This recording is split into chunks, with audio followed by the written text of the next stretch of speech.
according to stats I've been reading, the safest place on the planet right now in terms of large countries is the UAE. मैं मुतहिदा अरब अमारात में रहता हूँ।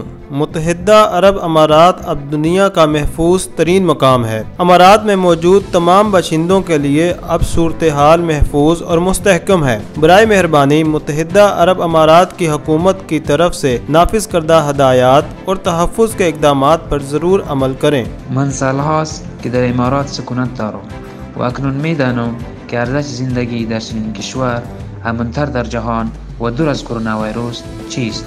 اما امیدواریم همه ساکنان امارات کلیه بخشنامه‌ها و دستورالعمل‌های محافظتی را برای حفظ جان همه بدانند.